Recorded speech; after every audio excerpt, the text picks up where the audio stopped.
All right, let's flip it to Chiefs-Raiders, one of the best games of the week, one of the best games of the season. Yeah. You suspected initially that the Chiefs had learned a lot from what the Raiders did back in Week 5. Right. What did your review of the film reveal in that regard? It revealed that the Chiefs came out with a different game plan. Completely different game plan. Something we have seen them work on a little bit the last few weeks. We've seen this infused into their game plans, whether it was Carolina and certain plays, but the Buffalo game in the bad weather, right? They've had and found a new part of their offense to go, wait, when teams play us like the Raiders did in Week 5 the first time around, we need to run the ball just a little bit, and we have to have more of a short passing game to bring people up a little bit. And then open up the deep stuff, or either way, we just, pick away at them for 6 and 7 and 8 yards. And that's what the Chiefs did. I've never seen Andy Reid call that many short passing plays, be that patient all together in the offense. And I would say, Mike, I'll make a bold statement and say, I don't think I've ever seen Kansas City execute play for play for play for play for play the way they did in that game. It might be the best execution play for play I've ever seen them have. Because usually they're one of those teams, right, Mike, that's, it's 2 series don't work so well, and then all of a sudden it's 3 series that are awesome, and then it's 2 or 3 series where you go, they're, bored in the sleep again, and then it's 2 or 3 touchdowns again, and it's a little all over the place. They were phenomenal and surgical, which we don't usually see them do, and that was different and I think also scary for the rest of the NFL that they have that. Yeah, it's kind of like usually they're that cobra that just waits and waits and waits for the big strike. It was more of that systematic, if you're going to work so hard to take away anything down the field, we will be patient. We will take what's available. Yeah. We will harness the greatness of Patrick Mahomes and use it for plays that a lot of quarterbacks could make, right? A lot of guys can do what Patrick Mahomes did, but if you're going to take away the ability of him to do spectacular things down the field, fine. We'll do whatever we have to do to win. I mean, that's right. That's kind of the attitude the Chiefs have had. We thought we'd see more of it with the running game, but, hey, in that West Coast-style offense, the short passing game is basically the running game, and that's what it's always been, and that's what it was. And it was the perfect counter to what the Raiders had figured out.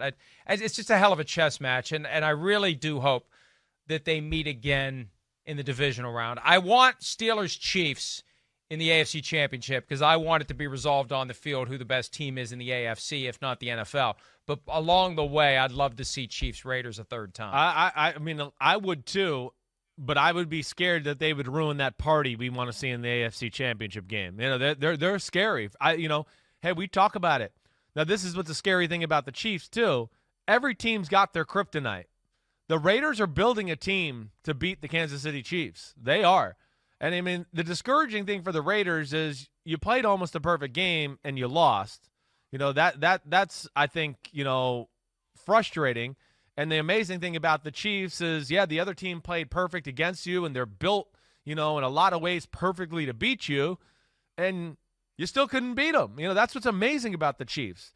There they were playing a team that, kind of looks like they're kryptonite, but yet they find a way to win the football game. They're unbelievable that way, and how he can make plays, they can adjust, their players make plays at the right moments, whatever that is. But, they have a real threat within their division.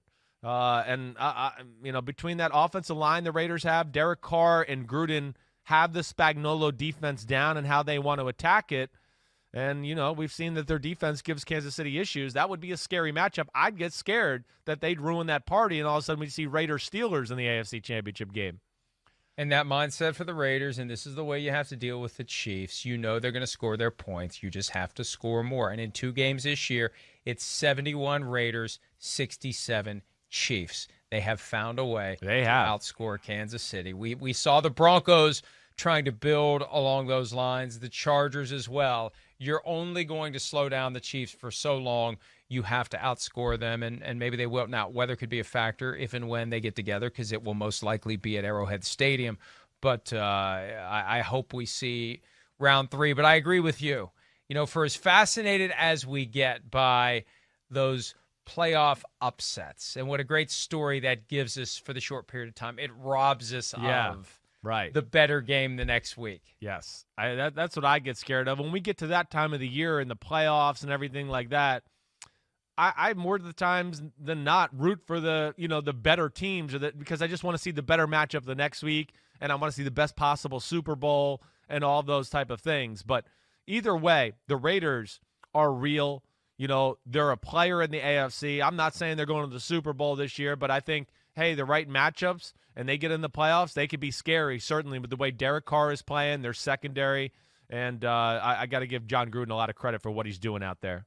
And let me just say this. I would not refuse to watch Steelers Raiders. Yeah, that'd be for cool. all the marbles. No doubt. Gruden and Tomlin. Right? Right? Yes. Yeah, Raiders, Steelers, 70s style. Those two who got that old school style about them anyways. That would be pretty damn good. You're right. The last play for the Chiefs, the one that delivered the victory, we talked about it yesterday, how Travis Kelce popped open when Patrick Mahomes used the threat of the run to draw Jonathan Abram toward the line of scrimmage. What do you say if you're Paul Gunther or John Gruden to your defense on how to better handle a situation like that in the future? Yeah, I think the big thing is, right, field goal doesn't beat us. Touchdown does. So let's protect against the touchdown. That would be probably the first thing I would say. The second thing that I think got a little lost in translation here too is, and I understand Abrams is in a tough spot. He sees a quarterback like Mahomes who can run. The Red Sea is parted, and he's got 10 yards at least in front of him. So he's there. And if you're watching here on TV, you see 24 at the 10-yard line. He should be back where Travis Kelce kind of catches the football. Okay, but he sees Mahomes step up in the pocket and go there. But to me, this is the big coaching point, Mike, here. The Chiefs got no timeouts. Let them run the football. Go ahead.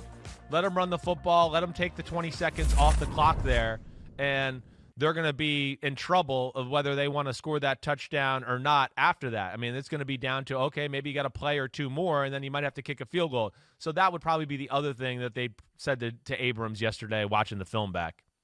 And look, this is something that reminds me of the approach that the Titans took last year when Dean Pease was defensive coordinator. Why bother blitzing Patrick Mahomes? You're not going to get him anyway. Why bother even taking the bait when you see him start moving toward the line of scrimmage? Because the moment you react, he is going to burn you into the spot that you vacated. And if he wants a run, let him. Let him. Especially, like you said, no timeouts. Come on, let's go. And we're going to treat you like a running back. I mean, again, I don't want to tread lightly here, but you got to pick your poison a little bit. That's been the mantra. Yeah. Let him run. You want to run? Come on, run, bring it. And that's I think that it's always smarter to avoid getting beat by his arm than by his legs, especially like you said with no timeouts. There's a lot of things you got to be aware of. And Jonathan Abrams is a young player, but that is the smart way to do it because once you're playing into his hands. Yeah, that's what he wants. He wants you when to you come approach up. him. He's going to zing it right by. Yeah, that's exactly right. He's as good as we've seen manipulating coverage and extending plays ever in the sport already. I mean, I don't really care. He's up there with the all-time greats in that department, whether that's Rodgers, Favre, Elway back in the late 80s, whatever. But once he gets out of that pocket, he's running and his legs and arms are moving, but his eyes and his brain are thinking, where can I throw a 30-yard laser to? That's what he wants to do. And, I would be one to err on. Let him run for 8 or 10 yards. Don't let him throw lasers for 60-yard touchdowns. So how much will the Buccaneers, who have 5 days now to get ready for this onslaught, will they just lift the game plan that we saw defensively? Are teams going to start doing that and forcing the Chiefs to do the sustained drives? Do it. We'll try to match you score for score, but we're going to force you to stay on the field. We're not going to give up a quick strike. Now you're going to wear out your defense, though, potentially, if you do that all game long. But will we see the Buccaneers, do you think, try to do the same things that the Raiders have done? I do, yes. Now, the good thing, Paul Gunther, everything, hey, he's coaches great game plans. They run some cool coverages that some defensive coordinators might not exactly know how to run or the nuances of those coverages. And also the other thing, too, where, we talk about the Raiders being the kryptonite a little.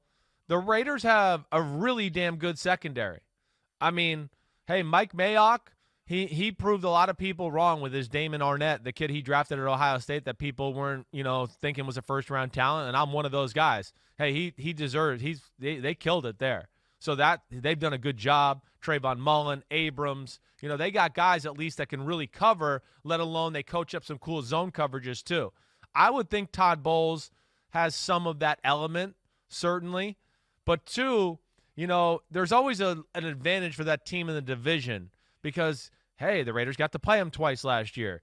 They probably took a few weeks during the year to study the Kansas City Chiefs in the offseason. Then they get to play them again twice this year. So they probably have a much better feel for how Kansas City likes to attack and breaking them down to a different area to where other teams might not be able to hit it. But I would think generally, Mike, that would be the approach. If you have a pretty good front four, let them go, play coverages, and try to make Mahomes and company be patient that way and take your chances that way other than being over-aggressive, and I don't think you have much of a chance at all. You made me think of something when you said that because they have a quarterback who comes from a team that has experience dealing with the Chiefs and dealing with them fairly effectively. Right. I don't know how much of that knowledge Tom Brady carries in because he's focused on his job during the weeks that the Patriots are coming up with game plans for dealing with the Kansas City offense. But surely he picked up something that could be of value to the defense if the Bucs want to try to draw that out of him, right? Well, Brady's, he's smart enough, knows what his defense was doing up there in New England and like little things or nuances that were part of the attack for Patrick Mahomes. And I mean, yes, New England did a great job of always kind of containing Mahomes for the most part to where, he might be able to add a few ideas if they ask him or go that way. But it depends on the relationship, how those coaches are. I've been on some teams where coaches are cool like that, and they want to find every ounce of information out. And, hey, what did you know anything about what you guys did against them last year? Like, what was, what did your coach say, blah, blah, blah, just that. But then there's other coaches who don't ever want to let their guard down. They have all the answers already, and they know everything, and they'll never ask anybody the advice. So I don't know what department Todd Bowles falls into there, Bruce Arians, Tom Brady, the whole relationship. I don't know. Of course, the best coaches are the ones who will take in every potential shred of information that could be useful, make good decisions about what works, what doesn't, incorporate that into the game plan. Think of it maybe in the third quarter. Hey, how about this? He said something. Those are the best coaches who are in the moment, who are willing to depart from their way and welcome any and all input because it can only make you better. It's not going to make you worse. Hi, I'm Mike Tirico, and thanks for watching. Make sure to hit subscribe for the latest news and highlights from NBC Sports.